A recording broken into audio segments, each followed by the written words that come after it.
Have you ever heard a love story so powerful it drives someone to madness?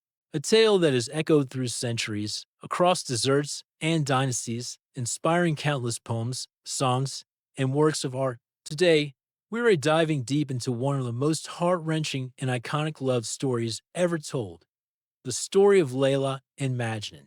This isn't just a romance, it's a profound exploration of love, loss, and spiritual devotion that has captivated hearts for over 1,000 years. Our story begins in ancient Arabia with a young boy named Qays ibn al-Mulawwah. He was bright, handsome, and came from a respectable Bedouin tribe.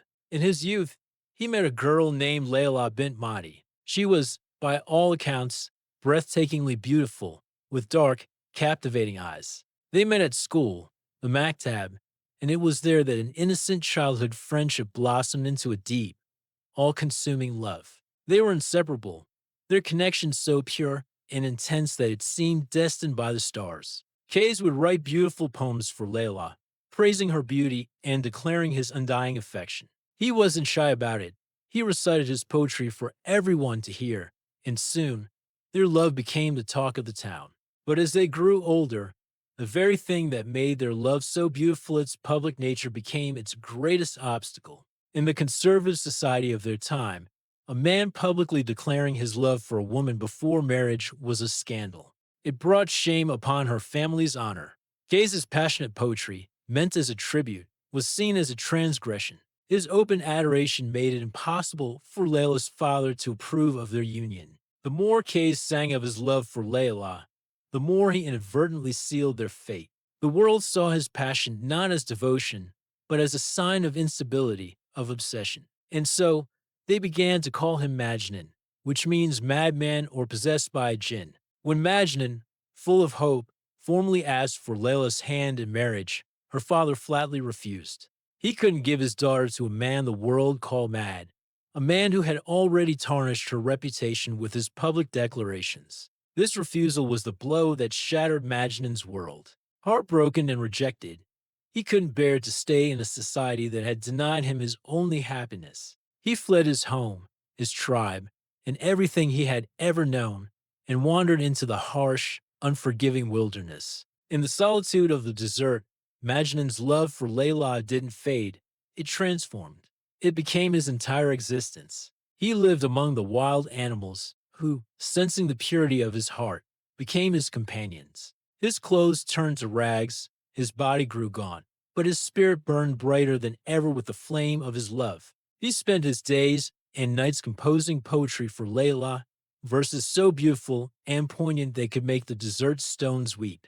His poems were no longer just about her beauty. They were about a love so profound it transcended the physical world. For Majnun, Layla was no longer just a woman. She was a symbol of divine beauty, a gateway to a higher, spiritual love. Meanwhile, Layla was trapped in her own prison of sorrow. Her heart belonged to Majnun, but she was forced by her family to marry another man, a wealthy and noble merchant. It was a loveless marriage. Though she was a dutiful wife on the outside, her soul remained with her beloved Majnun in the desert. She would secretly read his poems, which travelers brought back from the wilderness, and her heart would ache with a mixture of pride and despair. She could feel his love in every word, a love that she could never experience with anyone else. She was living a life of quiet desperation, a queen in a golden cage, dreaming of the madman who loved her more than life itself. Majnun's father, devastated by his son's condition, never gave up hope. He tried everything to bring him back. He would venture into the desert, begging Majnun to return home. But Majnun's mind was too far gone. His reality was his love for Layla. In a last, desperate attempt, his father took him on a pilgrimage to the Kaaba in Mecca, the holiest site in Islam. He prayed that Majnun would ask God to cure him of this obsessive love. But when Majnun touched the holy shrine, he prayed for the opposite. He begged God to let his love for Layla grow stronger, to let it consume him completely. Because without it, his life had no meaning. At that moment, it became clear that his love was not madness, but his chosen path. His unique form of worship. There were a few fleeting moments when the lovers almost reunited. Secretly, Layla arranged to meet Majnun. But when they finally came face to face, the encounter was not what you'd expect. Majnun was so lost in his idealized, spiritual love for Layla that he could barely recognize the physical woman standing before him.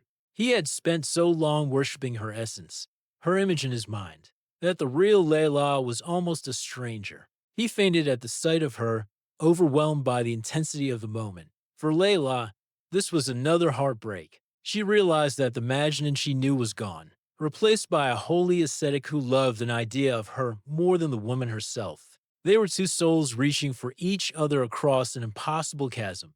Years passed. Layla's husband eventually died, leaving her free. According to custom, she observed a period of mourning. This should have been the moment they could finally be together. But it was too late. The years of sorrow and longing had taken their toll on Layla. Her health failed, and she passed away, her heart forever yearning for the love she could never have. When news of Layla's death reached Majnun in the desert, it was the final, fatal blow. His reason for living, the star that guided his lonely existence, was extinguished. With a final surge of strength, he dragged himself to her grave. There, he etched one last poem into a stone, a final testament to their eternal love. And then, he lay down and died, his body finally at rest, his soul finally free to unite with his beloved. The story goes that they were buried side by side, united in death as they never could be in life. Their graves became a pilgrimage site for lovers and poets, a symbol of a love that transcends societal rules, physical separation, and even life itself. So why has this story endured for so long? Because it operates on so many levels. On the surface, it's a tragic romance about two star-crossed lovers. But dig deeper, and it's a powerful Sufi allegory. In Sufism, the mystical branch of Islam, the ultimate goal is to achieve union with God. In this interpretation, Layla represents the divine, the ultimate beauty and perfection.